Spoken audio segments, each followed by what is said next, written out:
Bonjour, ici Patrick Pierrat, éditeur d'Info Bref. Voici l'essentiel des nouvelles ce mardi 12 mars. Le Québec aura du mal à retrouver l'équilibre budgétaire et à réduire sa dette. C'est ce que note un rapport de l'Institut du Québec publié hier à la veille de la présentation aujourd'hui du 6e budget du gouvernement Legault. Ce rapport prévoit des trajectoires pour les revenus et dépenses du gouvernement jusqu'au budget 2034-2035. Selon l'Institut, d'ici 10 ans, les dépenses du gouvernement augmenteront systématiquement plus vite que les revenus. Cette croissance s'expliquera en grande partie par l'augmentation des dépenses en santé.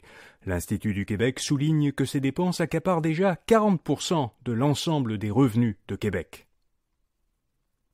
La rougeole continue à se propager. Selon le dernier bilan du ministère de la Santé hier, 17 cas avaient été confirmés, dont 13 à Montréal. C'était 5 cas de plus que vendredi dernier.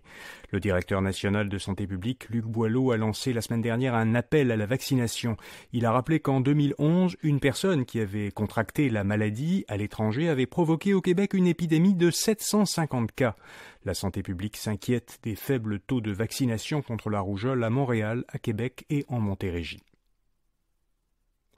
Cogeco a un nouveau PDG, Frédéric Perron. Il succède à Philippe Jeté, qui prend sa retraite après 6 ans à la tête de Cogeco et de sa filiale Cogeco Communication.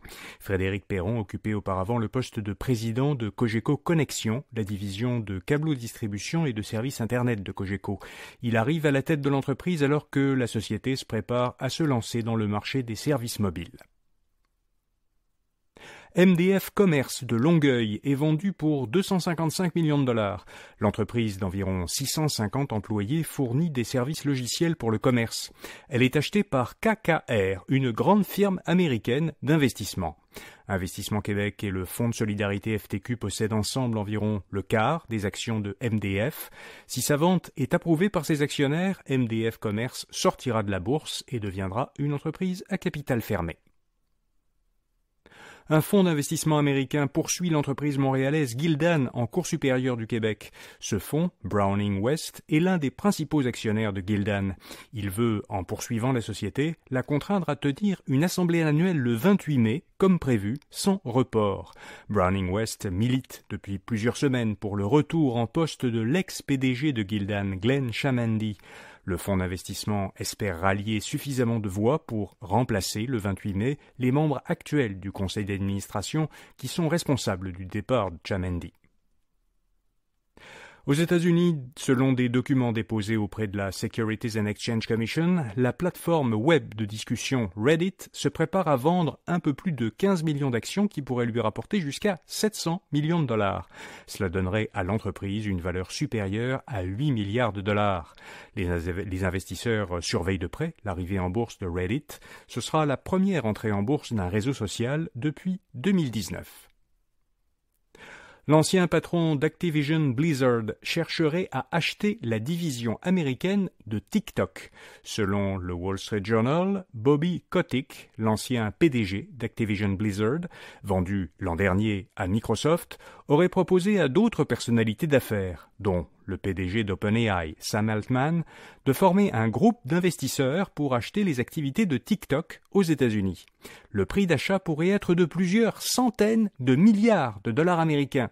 Une telle transaction pourrait survenir si le gouvernement américain adopte une loi en cours d'étude qui obligerait ByteDance, la maison mère chinoise de TikTok, à vendre l'application à une entité qui n'est pas contrôlée par un adversaire des États-Unis.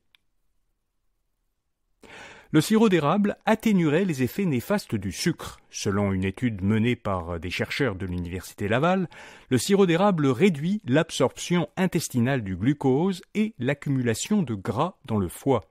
L'un des chercheurs a expliqué à l'agence La Presse canadienne que les polyphénols, minéraux, vitamines et fibres alimentaires contenus dans le sirop d'érable protègent contre les problèmes de santé causés par une surconsommation de sucre. Les données montrent qu'il serait donc avantageux de remplacer une partie du sucre que l'on consomme par du sirop d'érable. La princesse Kate s'excuse pour la diffusion d'une photo retouchée.